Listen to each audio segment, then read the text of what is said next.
ప్రభువైన యేసుక్రీస్తు నామమున అందరికీ వందనాలు, శుభాలు తెలియజేస్తున్నామండి. అందరూ బాగున్నారా? ప్రభు ఇచ్చిన కృపను బట్టి, దేవుడు ఇచ్చిన ఆరోగ్యానికి దేవునికి మహిమ కలుగును గాక.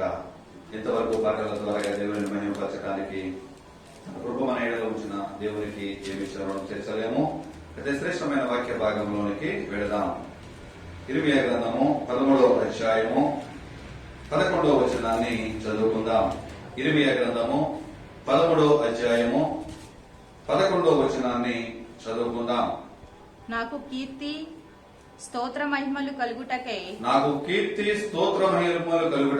వారు నాకు జనముగా ఉండునట్లు నేను ఇశ్రాయేలీల వంశస్థులనందరినీ యోధా వంశస్థులనందరినీ నడికట్టు నరుని నడుమునకు అంటియున్న రీతిగా నన్ను అంటియుండ చేసి తిని గాని వారు నా మాటలు వినకపోయి ఉన్నారని యెహోవా సెలవిచ్చుచున్నాడు. ప్రార్థన చేసుకుందాం. దయగల తండ్రి, దయామయుడా, మీకే వందనాలు స్తోత్రములు చెల్లించున్నాము. చదవబడిన లేఖన భాగం మీ పాదములు చెందబెట్టి మరొకసారి నేను స్తుతించడానికి వచ్చి ఉన్నాము తండ్రి. ప్రభువా, చదవబడిన మాటలలోంచి నాతో నువ్వు ఏమైతే మాట్లాడదలిస్తున్నావో ప్రభువా, అయోగ్యుడు నీ దాసుల ద్వారా మీరు మాట్లాడబడుచున్నాము. నిలబడి ఉన్నది నేనే, ఎప్పటికైనా మాట్లాడేవాడు నీవని మేము నమ్మి ప్రార్థిస్తున్నాము తండ్రి. మాకు ఏ వర్తమానము ద్వారా ఏ మాటలైతే మాతో బయలుపరచదలిస్తున్నావో తండ్రి ప్రభువా, మీరుండి మాట్లాడి నీ నామానికి మేము తెచ్చుకోండి ప్రభువా. వెతబడుతున్న ఆత్మీయ ఆహారము ఫలభరితముగా ఉండాలని మీరే సహాయం చేసి కొట్టు చూపించమని యేసుక్రీస్తు అడుగుచున్నాము మా ప్రేమలో తండ్రి. ఆమేన్. చదవబడిన వాక్య భాగంలో మనం చూసినట్లయితే కనుక ఇశ్రాయేలు యోధా జనాంగముల గురించి ఇక్కడ ప్రభువైన యేసుక్రీస్తు వారు ఇర్మీయా ప్రవక్త ద్వారాగా ఆయన మాట్లాడుచూ ఉన్నాడు. అంటే యోధా ఇశ్రాయేలు జనాంగము రెండూ కూడా విడిపోయినాయి. ఇశ్రాయేల్ దేశంలో ఉన్నటువంటి ఇశ్రాయేలులు అంటే 12 గోత్రములుగా ఉన్నటువంటి ఈ 12 గోత్రములు కూడా 2 భాగములుగా విడిపోయినాయి. అంటే 10 గోత్రములు ఇశ్రాయేలు గోత్రముగాను 2 గోత్రములు యోధా గోత్రముగాను విడిపోయి 2 రాజ్యాలను వాళ్ళు స్థాపించుకున్నారు.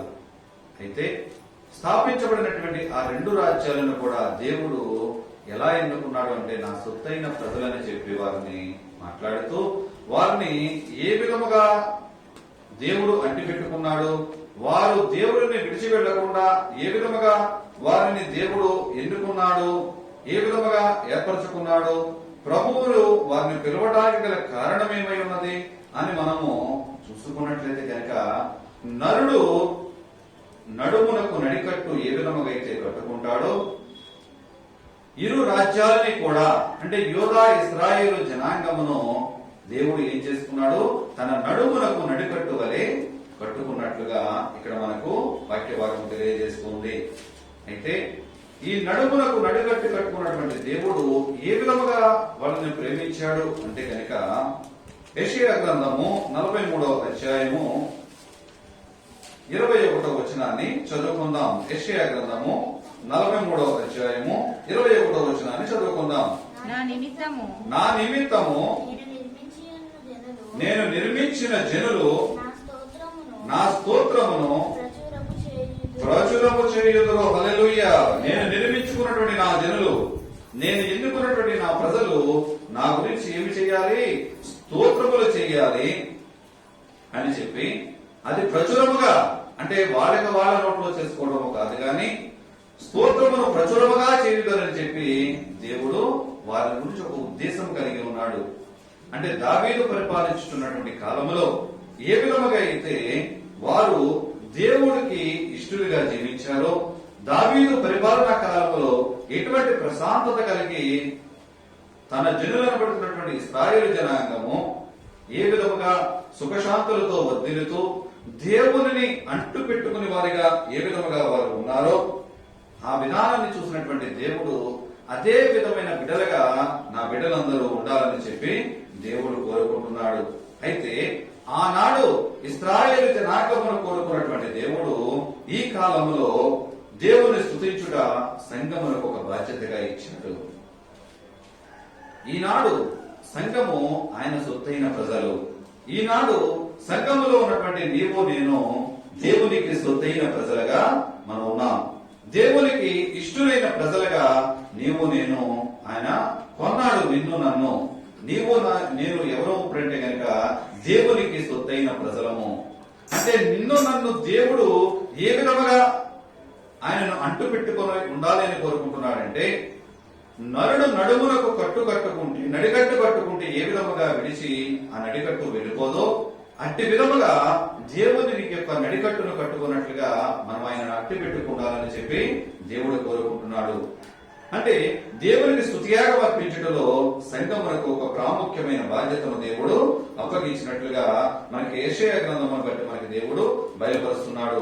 పేతురు రాసినటువంటి మొదటి పత్రిక 2వ అధ్యాయము 9వ వచనాన్ని చదువుకుందాం. అయితే మీరు చీకటిలో నుండి ఆశ్చర్యకరమైన తన వెలుగులోనికి మిమ్మల్ని పిలిచిన వాని గుణాతిశయములను ప్రచురము చేయు నిమిత్తము ఏర్పరచబడిన వంశమును రాజులైన యాజక సమూహమును పరిశుద్ధ జనమును దేవుని సొత్తైన ప్రజలనై ఉన్నారు. హల్లెలూయా. అంటే పరిశుద్ధ జనముగా నీ విశ్వాస జీవితం అంతా కూడా దేవునికే చెందేదిగా ఉండాలని, నీవు సర్వాంగ కవచములు ధరించుకుని ఆయన సొత్తైన ప్రజలుగా దేవునికి ఇష్టులైన బిడ్డలుగా నీవు ఉండాలని నీవు కోరుకుంటూ ఎవరికీ లేని యోగ్యత దేవుడు నీకు నాకు ఇచ్చి ఉన్నాడు. నా సొత్తైన ప్రజలు, వీడు నా బిడ్డలు, నా రాజ్యానికి వారసులు, నా సువార్తను ప్రకటించడంలో నా సైనికులు అన్నట్లుగా దేవుడు ఇక్కడ పేతురు భక్తుల ద్వారా మనకు బయలుపరుస్తూ ఉన్నాడు. అయితే అటువంటి ఇష్టముగా ఉన్నటువంటి దేవునికి క్రీస్తు సంఘముగా ఉన్నటువంటి మనము ప్రభువైన యేసు క్రీస్తు ద్వారాగా అంటుకట్టబడి ఆయన నడుకట్టెలో ఉన్నటువంటి నీవు నేను ఈనాడు ఏ విధముగా జీవిస్తున్నాం. ప్రభువు ఏమని కోరుకుంటున్నాడంటే, నా జనులు నాకు దగ్గరగా ఉండాలి, నన్ను అంటు పెట్టుకుని, అంటే నాకు అంటు కట్టబడినటువంటి నా ప్రజలు నన్ను అంటు కట్టబడిన వారిగా అంటి పెట్టుకుని ఉండాలని. నడికట్టు ఏ విధముగా అయితే టైట్ చేసినప్పుడు మన నడవడానికి అంటుకుని ఉంటుందో ఆ విధముగా నా ప్రజలు ఉండాలని కోరుకుంటున్నారు. అయితే దావీదు పరిపాలన కాలంలో ఇశ్రాయేలు ప్రజలు దేవునికి అదే విధముగా అంటుకట్టబడ్డారు. అంటే విశ్వాస జీవితంలో ఎలా జీవించేవారంటే గనక దేవునికి సమీపస్తులుగా ఉండేవారు, దేవునికి ఇష్ట ప్రజలుగా జీవించేవారు, దేవునికి సొత్తైన ప్రజలుగా జీవించేవారు. దావీదు పరిపాలన అంటే ఇది దేవుని పరిపాలనగానే ఆయన వాళ్ళు ఎన్నుకున్నట్లుగా ఆయన ఇక్కడ మనకి బైబిల్ గ్రంథం తెలియజేస్తుంది. కానీ దావీదు పరిపాలన అయిన తర్వాత తన కుమారుడైన సొలొమోను పరిపాలన కూడా శాంతికర్మగానే వారి జీవితాలు ఉన్నట్లు మనకు కనిపిస్తాయి. ఎప్పుడైతే యోధా ఇశ్రాయేలులుగా 2 గోత్రములుగా 2 రాజ్యాలుగా విడిపోయినటువంటి దేవుని యొక్క ప్రజలు తన ఆత్మీయ జీవితమును దినదినము దిగజారిపోతూ ఉన్నది. దావీదు పరిపాలనలో ఉన్నటువంటి ప్రశాంతత వారిలో లేదు. దావీదు దేవునికి ఇష్టడైన బిడ్డగా, నా ఇష్టానుసారుడైన కుమారుడని చెప్పి దేవుడు సాక్ష్యం ఇచ్చిన రీతిగా తన పరిపాలన అంతటా కూడా దేవునికి ఇష్టడుగానే జీవించాడు. తన ప్రజలందరినీ కూడా దేవుని మార్గము గుండా ఆయన నడిపించాడు. అయితే దావీదు పరిపాలన అయిపోయిన తర్వాత, తన కుమారుడు పరిపాలన అయిపోయిన తర్వాత ఎప్పుడైతే 2 రాజ్యాలుగా విడిపోయినాయో వారిలో నుంచి దేవునికి వేడపాటు ప్రారంభమైనది. దేవునికి అంటు పెట్టుకుని ఉండవలసినటువంటి దేవుని ప్రజలు నానాటికి వారిలో ఏమైంది? ఎడబాటు రావడం ప్రారంభించింది. ఎడబాటు రావడం ప్రారంభించిన కొలది కూడా వారిలో దురాక్రమణలు అధికమవడం ప్రారంభించి ఉన్నాయి. ఎప్పుడైతే వారిలో దురాక్రమణలు ప్రారంభించి ఉన్నాయో దేవుని ఉగ్రత వారిలో మండుచున్నట్లుగా మనకి బైబిల్ గ్రంథము తెలియజేస్తుంది. మరొకసారి ఇర్మియా గ్రంథంలోకి మనం వద్దాం. 13వ అధ్యాయము, ఇర్మియా గ్రంథము 13వ అధ్యాయము 4వ వచనాన్ని చదువుకుందాం. నీవు 3వ వచనం నుంచి చదువుకుందాం. 2వ మారు యెహోవా వాక్కు నాకు ప్రత్యక్షమై, నీవు కొని నడుమున కట్టుకొనిన నడికట్టును తీసుకుని లేచి ఏఫ్రాటీసు నద్దకు పోయి అక్కడనున్న బండ బీటులో దానిని దాచిపెట్టమనగా, యెహోవా నాకు ఆజ్ఞాపించినట్లు నేను పోయి యూఫ్రటీసు నద్ద దాన్ని దాచిపెట్టి తిని. హల్లెలూయా. దేవుడు మాట్లాడుచున్నాడు, ఇర్మియా నీవు అభిషేనారు నడికట్టు ఒకటి కొనుక్కొని దానిని నడుమునకు కట్టుకొనుము అని చెప్పిన వెంటనే అదే విధముగా దేవుడు ఏ పని అయితే చేశాడో ఆ పనిని బట్టి ఇర్మియా ప్రవక్త అభిషేనార బట్ట కొనుక్కొని దాన్ని నడానికి కట్టుకున్నాడు. మళ్ళీ యెహోవా వాక్కు ప్రత్యక్షమైన ఏలితో మాట్లాడుతున్నది కదా, నీవు నడుముకు కట్టుకున్నటువంటి ఆ నడికట్టు ఇప్పివేసి ఎక్కడ చేయబడుతుంది? యూఫ్రటీసు నొద్దకు పోయి అక్కడ ఉన్న బండ బయటల్లో దాన్ని దాచిపెట్టుమనగా నేను అదే విధముగా చేస్తాను. అదేంటండి, నడికట్టు కట్టుకోమన్నాడే దేవుడు. ఆ నడికట్టు పట్టుకొని మళ్ళీ ఎక్కడికి వెళ్ళమంటున్నాడు? యూఫ్రటీసుకు వెళ్లి అక్కడ దానిని దాచిపెట్టమంటున్నాడు. అంటే ఇక్కడ నడికట్టును బట్టి మనం చూసుకుంటే గనక యేసు ప్రభు వారు కూడా నడికట్టు కట్టుకున్నారు. అంటే తన సేవా భారాన్ని బట్టి ఈ లోకానికి నేను సేవ చేయించుకోవడానికి రాలేదు, పరిచర్య చేయించుకోవడానికి రాలేదు, పరిచర్య చేయడానికి వచ్చానని సెలవిచ్చినటువంటి దేవుడు తన శిష్యుల యొక్క పాదాలు కడుగుతున్నప్పుడు నడుమునకు కట్టుకున్నట్లుగా మనకు బైబిల్ గ్రంథం తెలియజేస్తుంది. కానీ ఇప్పుడు వాక్య సందర్భము అది కాదు. కానీ ఇక్కడ యూదా ఇశ్రాయేలు జనాంగములను బట్టి ప్రభువు మాట్లాడుచున్నటువంటి మాటలలో వారి ఇరువురిని కూడా రెండు పక్కలుగా వారిని ఏమి చేశాడు? నడికట్టు కట్టుకుని ముడివేస్తారు కదా, వారు ఎక్కడికి వెళ్లకుండా ఉండేటట్లుగా నా ప్రజలైనటువంటి నా సొత్తైన నా జనులను నేను నడికట్టుగా కట్టుకున్నాను. కానీ ఆ నడికట్టు దేవుడు ఎక్కడ పెట్టమంటున్నాడు? యూఫ్రటీసు దగ్గర దాన్ని దాయబెట్టమంటున్నాడు. అయితే ఇక్కడ రాయబడినటువంటి బండపీటలని ఎప్పుడు పదంలో బట్టి మనం చూసినట్లయితే కనుక 4వ వచనంలో అంటే యూఫ్రటీసు నది అని ఒక భాగం అయితే గనక, రెండో మాటగా అనాతోతు గ్రామానికి 5 కిలోమీటర్ల దూరంలో ఉన్నటువంటి పారా అనే గ్రామంలో దానిని దాచిపెట్టమని దేవుడు మాట్లాడుచున్నాడు.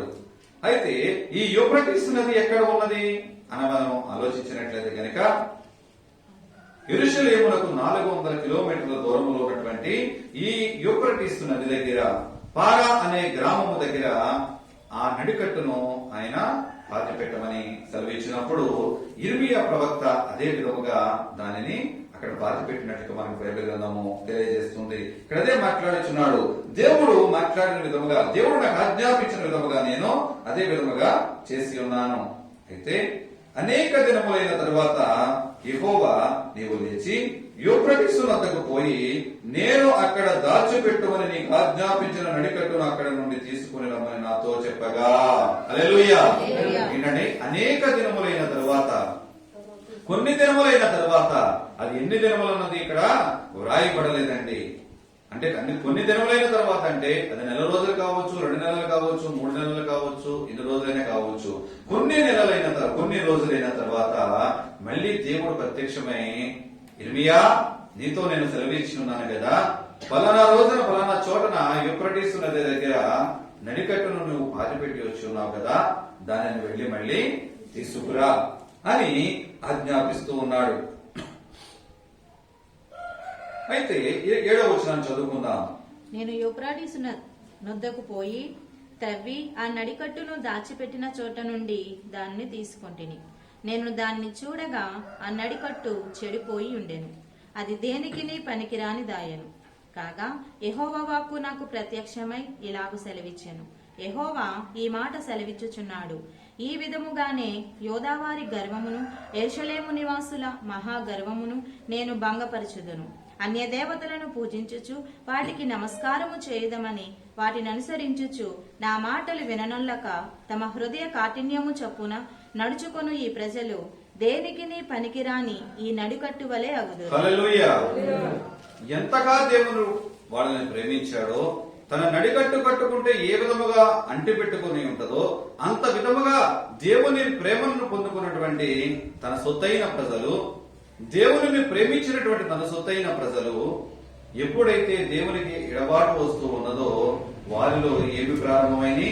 పాపక్రియలు ప్రారంభమైనవి. అన్య దేవతలను పూజించుట వారిలో ప్రారంభమైంది. అన్య ఆచారంలో గుండా పరుగులెట్టుట వారికి ప్రారంభమైంది.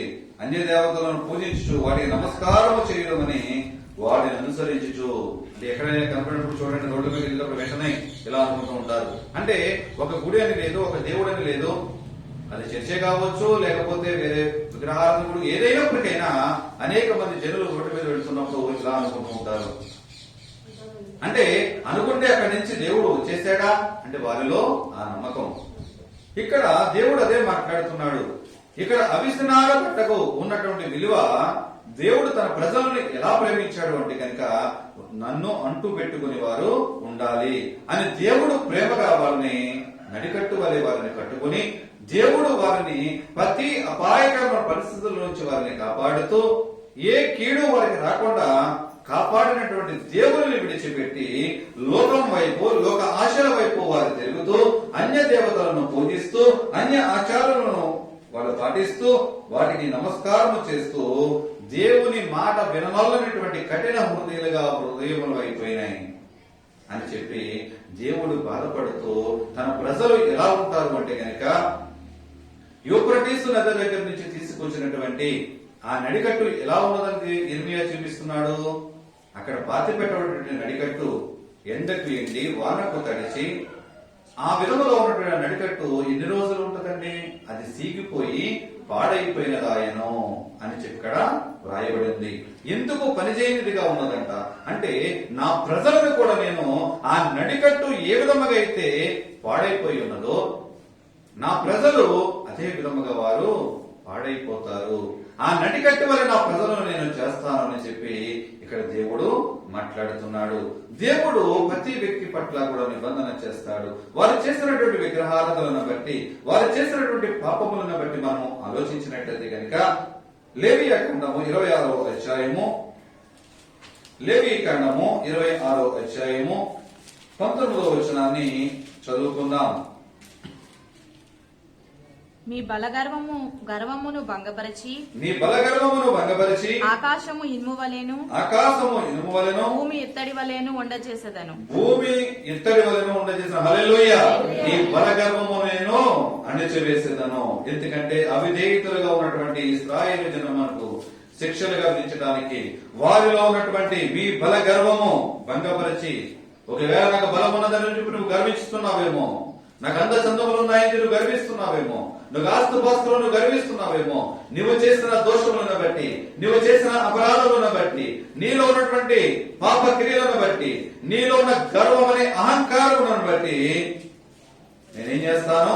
ఆకాశమును ఇనుము వలె చేస్తాను, భూమిని ఇత్తడి వలె ఉండజేస్తాను. ఎందుకంటే ఆకాశం నుంచి నీకు ఉపయోగం ఉండదు, భూమి కూడా నీకు పండించడానికి నీకు పనికి రానిదిగా, నిష్ప్రయోజనముగా, ఎందుకు పని చేయనటువంటి నిష్ప్రయోజనులుగా మిమ్మల్ని చేస్తానని చెప్పి ఇక్కడ దేవుడు మాట్లాడుతూ ఉన్నాడు. కానీ అంతవరకు దేవుడికి ఎంత విధేయులుగా ఉన్నారండి. మోషే నడిపించిన రోజులు కూడా ఎంత విధేయులుగా దేవుడి ఎడల జీవించారు. అప్పటికప్పుడే వారికి ఏమైనా లోటు వచ్చింది అంటే కనుక వెంటనే త్రోవ తప్పిపోతూ ఉండేవారు. వారికి ఆహారానికి ఆహారం లేదనేటప్పటికీ మోషే మీద సనుగుకుంటూ ఉండేవారు. ఈ అరణ్యములు మమ్మల్ని పాతి పెట్టడానికి ఈ అరణ్యానికి తీసుకుని మమ్మల్ని వచ్చి ఉన్నావా? ఐగుప్తు దేశంలో మాకు సమాధులు లేవని చెప్పి ఇక్కడికి మమ్మల్ని తీసుకువచ్చి ఉన్నావా అని చెప్పి అనేక విధాలుగా సేవకుని హింస పెడుతూ ఉండేవారు. ఒక నాయకుడిని వారు అవమానపరుస్తూ ఉండేవారు. అయితే అవమానపరిచినప్పుడల్లా మోషే దేవుని పాదముల చెంతగా విజ్ఞాపన చేస్తుంటే, మోషే వారు నిన్ను కాదు విసర్జించేది, నీ మూలముగా నన్ను విసర్జిస్తున్నారు. వారు దుఃఖపెట్టేది నిన్ను కాదు, నీ మూలముగా నన్ను దుఃఖపెడుతున్నారు. ఈనాడు సంఘములో సమాజంలో కూడా ఆయన మందిరానికి వచ్చేటప్పుడు సేవకుడు ఏమైనా అనుకుంటాడేమో, రాలేకపోతే నా తోటి సహోదరుడు ఏమైనా అనుకుంటాడేమో నేను మందిరానికి వెళ్ళకపోతే. ఎన్ని రోజులు దేవుని నువ్వు ఎడల మోసకరముగా జీవిస్తావు? ఎన్ని రోజులు దేవునికి ఆయాసము పుట్టించే పనులు చేస్తూ దేవుని మందిరమును దొంగిలిస్తూ ఉంటావు? ఆలోచించగలుగుతున్నామా? ఇశ్రాయేలు ప్రజలు ఆయన మందిరానికి దినదినము దూరమైపోతూ ఉన్నారు, లోకానికి దగ్గరైపోతూ ఉన్నారు, దేవుని ప్రేమకు దూరమైపోతూ ఉన్నారు. అపవాది ప్రేమకు, అపవాది కపంద హస్తములలోనికి వారు దినదినము దిగజారిపోతూ ఉన్నారు. ఇక్కడ అదే మాట్లాడుచున్నాడు. నీలో ఉన్నటువంటి బలగర్వమును బట్టి, వారు దేవునిలో ఉన్నంత కాలము కూడా ఎటువంటి అతిశయము వారిలో లేదు, ఎటువంటి గర్వము వారిలో లేదు. ఎప్పుడైతే దేవుని ప్రేమ నుంచి వారిలో ఎడబాటు వచ్చి ఉన్నదో, ఎప్పుడైతే దేవుని నుంచి వారు దూరమవుతూ ఉన్నారో, వారిలో ప్రారంభమైనది మొదటిగా గర్వము. నాశనానికి ముందు ఏమి నడుస్తుంది? గర్వము నడుస్తుంది. నీలో ఎప్పుడైతే గర్వము, అహం అనేది ప్రారంభమైందో ఆ రోజే నీ పతనానికి మార్గము నీవే వేసుకున్నట్లు బైబిల్ గ్రంథము తెలియజేస్తుంది. అదే విధంగా సామెతల గ్రంథము 6వ అధ్యాయము ఒకసారి చూద్దాం. సామెతల గ్రంథము 6వ అధ్యాయము 16-17 వచనాలు చదువుకుందాం. యెహోవాకు అసహ్యములైనవి 6 కలవు. యెహోవాకు అసహ్యములైనవి 6 కలవు. 7 ఆయనకు హేయములు. అవేవనగా అహంకార దృష్టియు, కల్లలాడు నాలుకయు, అపరాధులను చంపు చేతులను,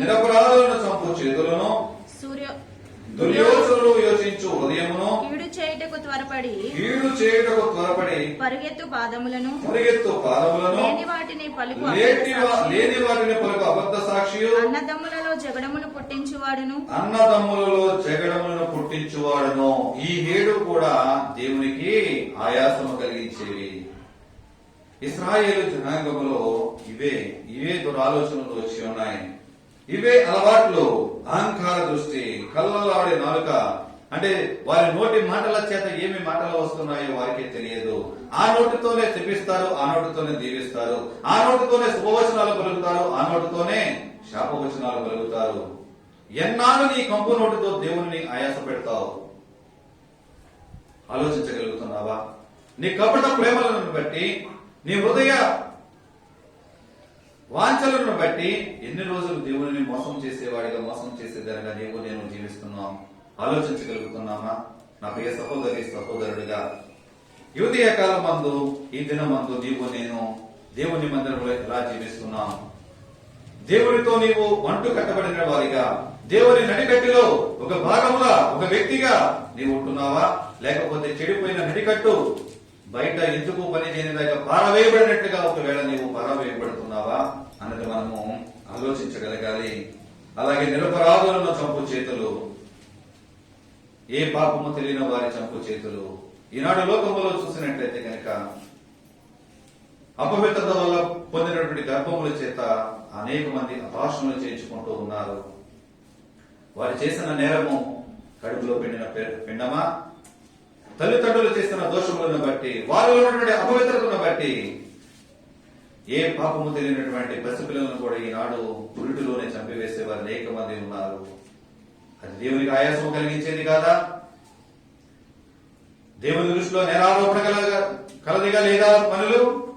మనం ఆలోచించగలగాలండి. నిరపరాధులను చంపు చేతులను, దుర్యోచనలు యోచించు హృదయము.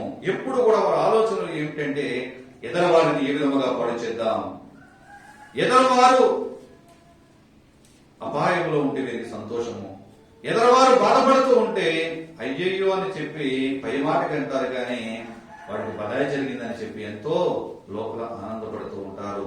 దురాలోచనలు, చెడు ఆలోచనలు, ఎదరవారిని చెప్పే పనులు ఆలోచనలు కలిగిన వారిని బట్టి కీడు చేయటకు త్వరపెట్టి పరిగెత్తి వారి పాదముల వలె కీడు చేయటానికి, ఎదరవారి పంటను పాడు చేయటానికి, ఎదరవారి ఆస్తిని కొల్లగొట్టడానికి, ఎదరవారిని ఆశించి వారికి కీడు చేయడానికి, పాప కూటములో పరుగులెట్టే పాదములను బట్టి కూడా ఆయనకి అసహ్యము కలిగించే పనులు అని చెప్పి ఇక్కడ రాయబడుతుంది.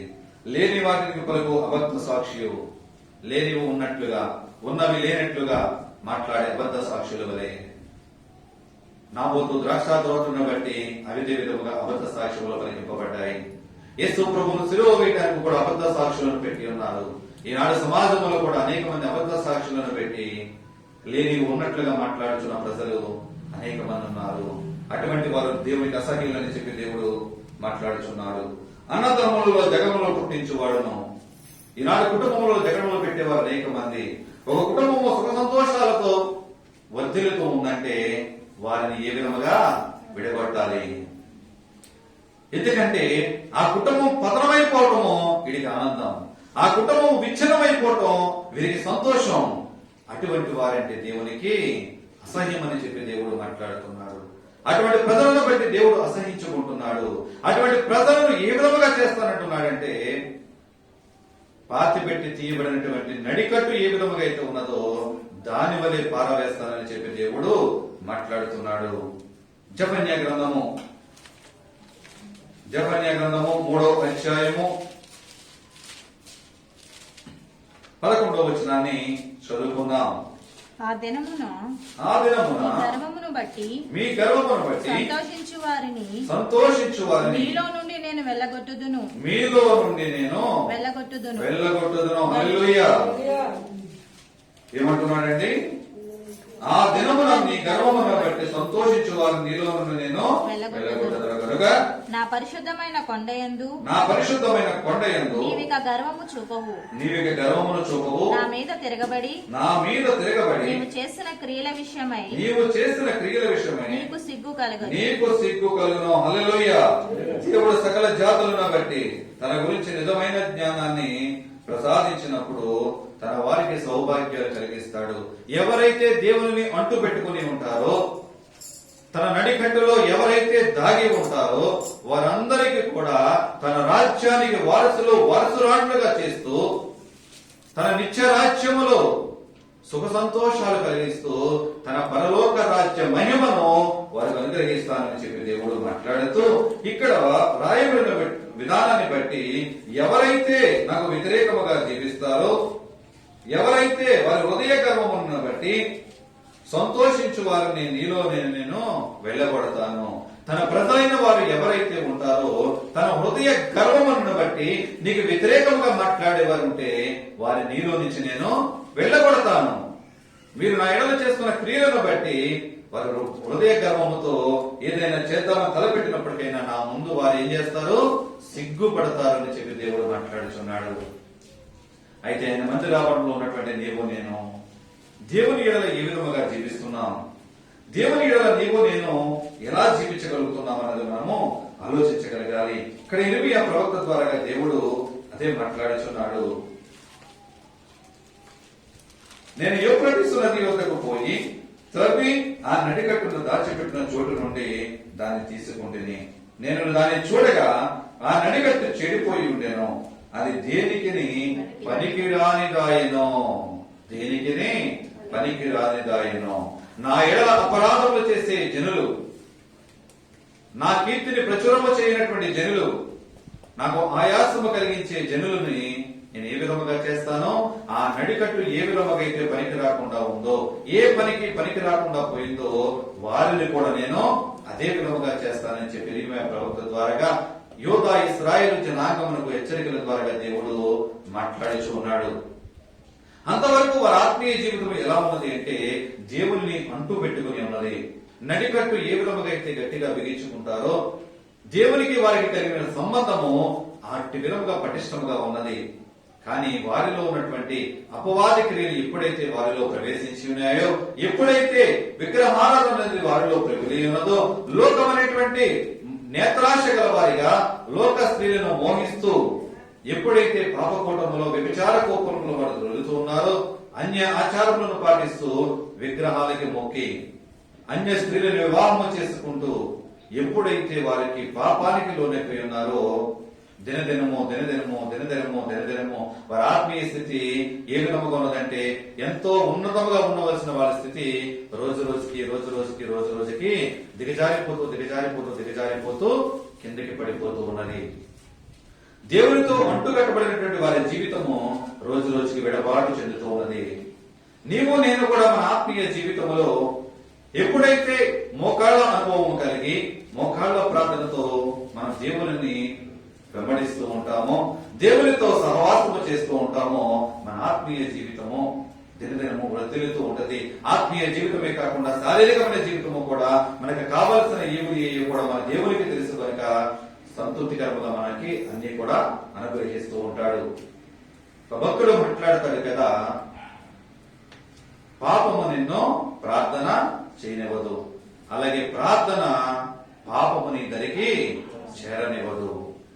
ఏంటంటే పాపము నిన్ను ప్రార్థనే చేయనివ్వదు. నువ్వు పాపములో కొట్టుమిటిలాడుతున్న రోజులు కూడా నువ్వు విగ్రహాల చుట్టూ తిరుగుతూ విగ్రహారం అనే ఆచారములను పాటిస్తూ అన్యులతో సహవాసము చేస్తూ ఎప్పుడైతే వారి సాంగత్యంతో నీకు ఉన్నావో దేవునితో ఎడబాటు దినదినము నీకు ఎక్కువైపోతూ ఉంటది. ఆ సమయం నిన్ను ప్రార్థన చేయనివ్వదు. ఎందుకంటే నువ్వు ప్రార్థన చేద్దామనుకున్న సమయంలో నువ్వు ప్రేమిస్తున్నటువంటి అన్యుడి నుంచి నీకు ఫోన్ రావచ్చు, లేకపోతే నువ్వు ప్రేమిస్తున్నటువంటి ఏ ఆచారంలో కూడా అయితే వెళుతున్నావో ఆ ఆచారం నీకు అడ్డంకిగా వస్తాయి. ఎందుకు నీకు ప్రార్థన చేసుకుంటే ఏం కలిసి వస్తుంది? కొద్దిసేపు మాట్లాడుకుందాం. నువ్వు ప్రార్థన చేసుకుంటే నీకు ఏం కలిసి వస్తుంది? కొద్దిసేపు టీవీ చూద్దాం. నువ్వు ప్రార్థన చేసుకుంటే నీకు ఏం కలిసి వస్తుంది? ముసలమ్మ ముచ్చటలతో, టీవీ వ్యామోహములతో ఈనాడు టీవీలకు అతుక్కుపోయేవారు అనేక మంది ఉన్నారండి. వ్యర్థమైన దృశ్యాలతో, కుటుంబాలని పాడు చేసే దృశ్యాలతో చూస్తూ సమయాన్ని వృధాపరుచుకునే జనాంగము నీకేమైనా ఉపయోగపడుతుందా? కూర్చుని కూర్చుని కూర్చుని ఒంటిలో కొవ్వును పేర్చుకుని తర్వాత కొవ్వును కరిగించుకోవడానికి డాక్టర్ల దగ్గర మందులు వాడి ఎముకల బలహీనతతో అనేక అనారోగ్యాలు పాలయ్యేదానికన్నా ఆ టీవీని కట్టిపెట్టి దేవుని పాదముల చెంత మోకరించి ప్రార్థించినట్లయితే గనక యోగాసనాలు మామూలుగా వినవసరం లేదండి. మోకాళ్ళ మోముతో మనము దేవునికి ప్రార్థన చేస్తే యోగాసనము కన్నా కూడా ఘనమైనటువంటి ఆరోగ్యాన్ని దేవుడు నీకు అనుగ్రహిస్తాడు. ఈనాడు సమాజం అంతా కూడా పాడైపోవడం గల కారణం దేవుని వ్యతిరేకమైన కార్యములను చేస్తూ వినవల్లని ప్రజల వలె దేవునికి ఆయాసము పుట్టించే జనాంగముగా ప్రజలు జీవిస్తూ ఉన్నారు. ఆయన నడికట్టులో ఉండవలసిన ప్రజలు ఆయన నడికట్టు నుండి బయట పారవేయబడి వారులాగున. ఎందుకంటే ఆ పాడైపోయిన నడికట్టు దేనికి పనిచేస్తుందండి? పెంట కుప్పలో వేయడానికి మాత్రమే పనిచేస్తుంది. పెంట కుప్పలో తప్ప మరి దేనికి కూడా నడికట్టు పనికిరాదు. అయితే పెంట మీద పడవేయబడే జనాంగముగా ఒకవేళ ఉందామనుకుంటున్నావా? దేవుని నడికట్టులో దేవుని అంటూ పెట్టుకునే జనాంగముగా నీవు నేను ఉండాలని కోరుకుంటున్నామా? ఈనాడు మనం ఆలోచించగలగాలి. ఎందుకంటే ఆయన మందిరానికి వచ్చినటువంటి నీవు నేను ఆయన మందిరానికి వచ్చామో వెళ్ళామని కాదు. ఆయన మందిరానికి ఎందుకు వచ్చాము అంటే ఆయన మందిరంలో నిద్రపోవడానికి వచ్చాము. ఆయన మందిరంలోకి ఎందుకు వచ్చామండి? నిద్రపోవడానికి ఆయన మందిరానికి వస్తాం. ఎందుకంటే మన టీవీల ముందు ఉన్నంతసేపు మనకి నిద్ర రాదు. ఎందుకంటే వారిలో ఉన్నటువంటి మాటలను బట్టి వారు అప్పుడే నవ్విస్తూ ఉంటారు, అప్పుడే ఏడిపిస్తూ ఉంటారు. రెండు సమపాలలో వెళుతూ ఉంటాయి. ఎందుకంటే నేను పాపకూటంలో పడవేయడానికి. కానీ దేవుని మందిరానికి వచ్చేటప్పుడు దేవుని వాక్యం అనే ఆత్మీయ ఆహారం భుజిస్తున్నటువంటి నీవు నేను ఆయన మందిరానికి వచ్చేటప్పుడు ఏ విధంగా వస్తాం? పనుల భారం మీద వేసుకుని ఇంటి దగ్గర మనకు నిద్ర పట్టదు. దేవుని మందిరానికి వచ్చేటప్పటికి హాయిగా ఉంటది. అరిగట్టినట్లుగా ఏం చేస్తుంటారండి కొందరు. ఎందుకంటే ఆత్మనేత్రాలు వారికి మూసుకుపోయి ఉంటాయి. ఆత్మీయ జీవితము ఆత్మనేత్రాలు తెరవబడి ఉండవు. ఆయన మందిరంలోకి వచ్చేటప్పుడు కునుపాట్లు దేనికి వస్తాయంటే ఆత్మనేత్రములు ముయ్యబడిన వారికి మాత్రమే దేవుని మందిరంలో నిద్ర వస్తుంది. నువ్వు మందిరానికి దేనికి వస్తున్నావు? నిద్రపోవడానికి వస్తున్నావా? దేవుని మందిరానికి దేని కొరకు వస్తున్నావు? తన ఆత్మీయ ఆహారం భుజించడానికి వస్తున్నావా? ఆలోచించగలుగుతున్నావా? పోయిన వారం తిన్న కూర ఏమిటి అంటే మాత్రం ఈ వారం చెప్పగలుగుతాం. కానీ పోయిన వారం ఏ వాక్యమును మనకు ప్రకటించారు, పోయిన వారము ఏ ఆత్మీయ ఆహారం నేను భుజించాను, ఈ వారం అంతా కూడా దాన్ని నెమరవేసుకుంటానే అనే ఆలోచన నీలో నాలో ఉన్నదా? లేదు. ఆయన మందిరాల నుంచి బయట అడుగు పెట్టిన తడువు ఏమి తిందుమా, ఏమి ధరించుకుందామా, ఏమి త్రాగుదామా, ఇదే ఆలోచన. ఎక్కడ పరుగులేదుమా, ఏమి సంపాదించుకుందామా, ఇదే ఆలోచన. ఆత్మీయ జ్ఞానం లేదు, ఆత్మీయ ఎదుగుదల లేదు.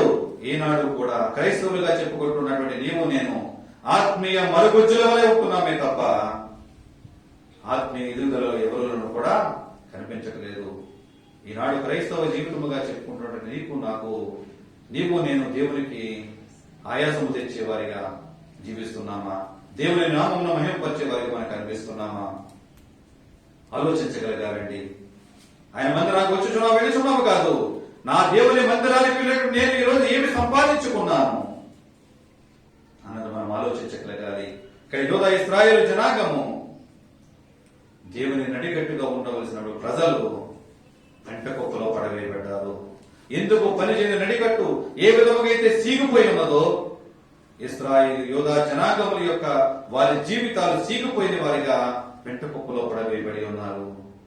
నా ప్రియ సహోదరి సహోదరుడా, ఆయన బిడ్డలుగా పిలువబడుతున్నటువంటి నీవు నేను అట్టి విధముగా పడవేయబడకూడదు. ఒకవేళ ఈ రోజే దేవుని రాజ్యం వచ్చి ఉంటే గనక ఏమి సమాధానం చెప్తావు దేవునికి? దేవుని నడికట్టులో ఒక వ్యక్తి వలె నీవు ఉంటావా, లేకపోతే పెంట కుప్పలో పడవేయబడినటువంటి యోధా ఇశ్రాయేలు జనాంగం వలె నీవు ఉంటావా?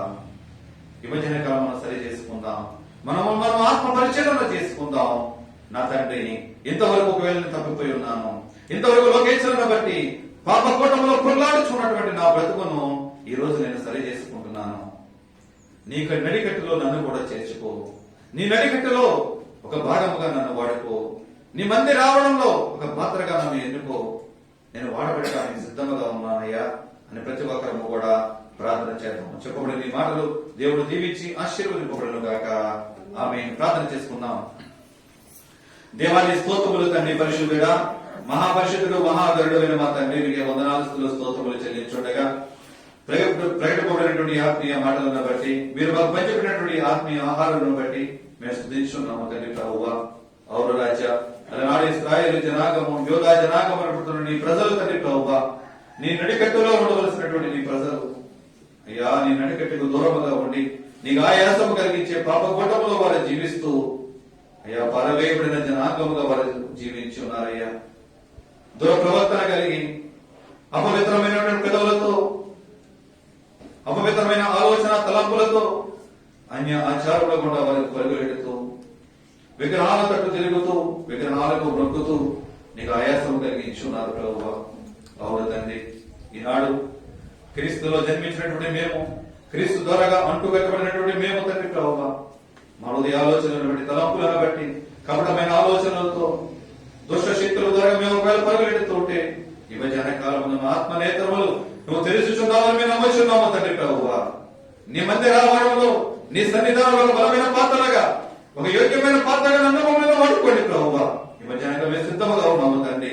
మీరు మాట మాత్రం మాకు సెలవిస్తే చాలు, మేము మార్చుకోవడానికి సిద్ధముగా ఉన్నాం, మేము వాడబడడానికి సిద్ధముగా ఉన్నాము ప్రభువా. మాతో మీరు మాట్లాడి ప్రతి ఒక్క బిడ్డను కూడా చెప్పబడిన మాటలను బట్టి మీరు తృప్తిపరచండి నాన్న. విత్తబడిన ఆత్మీయ హిత్వరములు తండ్రి 30 నూరంతులుగా బలవర్ధముగా వాడబడేలాగా మీరే సహాయం చేసి కృప చూపించి నీ నామమై మాత్రం నన్ను మమ్మల్ని వాడుకుని బలపరిచి ఆదరించమని, మా ప్రార్థన ప్రతిఫలము దయచమని యేసు క్రీస్తు అడుగుచున్నాను మా పేపర్లో గొప్ప తండ్రి.